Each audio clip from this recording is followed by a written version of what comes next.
Hi guys, and welcome to the Euro Car Show. Today I'm driving a car I had never driven before. Actually the model, this is a model I've never really, given any attention to. It's the Toyota Aygo.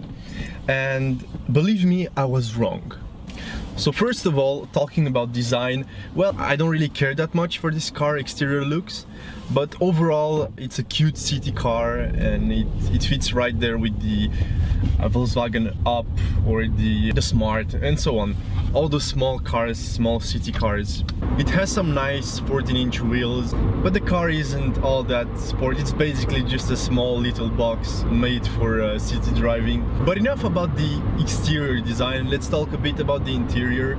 I wasn't expecting this car to be that spacious, and by that spacious I don't mean this car is like huge on the inside or anything, but I was expecting it to be so much worse than when I actually sat inside the car and took my friends for a ride.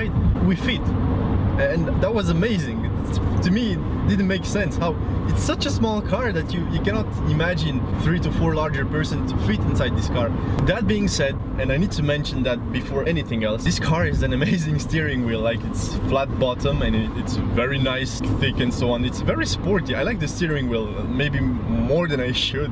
What else? This car basically has all the options that you might want nowadays. It has USB, you can have sat navigation, you can have camera, for when you need to park, which this car is very good at and very easy to park. I mean, you don't even need the camera, you don't even need any system to help you park, but it's always a plus, so if you can afford it, just get it.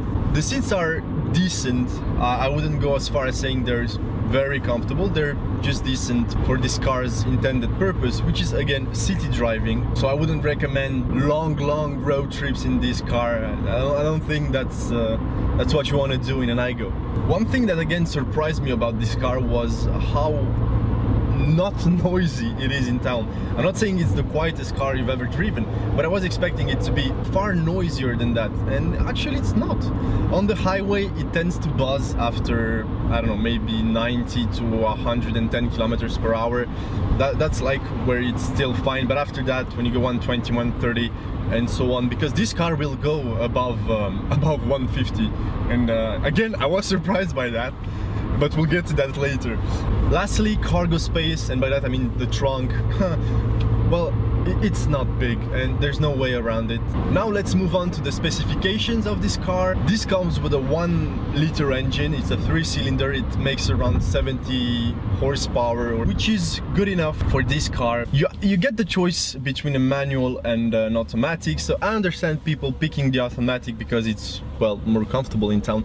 And finally, spec-wise, well, this car is well known for one thing, and that's its fuel consumption. It's amazing. I've been averaging around 4.5 liters per 100 kilometers in town, and that's not really paying attention to how I drove it. So I drove it normally to sometimes even hard. Lastly, how does this car feel to drive? It's pretty raw actually. It's it's basic. You get a steering wheel, you get a manual transmission, a clutch, and go for it, It's not complicated, it's very simple. The clutch is super light and super easy to operate, and so is the gearbox. Bottom line, this is an awesome little car. I actually enjoyed my time with it because I had to work, and it took me from one place to another without ever worrying about parking or needing to refill or anything, and that's where this car shines, and how you should see it. You should see it as your faithful companion that will take you every day to work or wherever you need to be, and it will be reliable and it won't destroy your wallet, and that's it. That's the segment this car is in, and if you take in consideration only these factors, then it's an awesome little car. Now, before I leave you guys, I just had one question that you maybe could answer in the comments.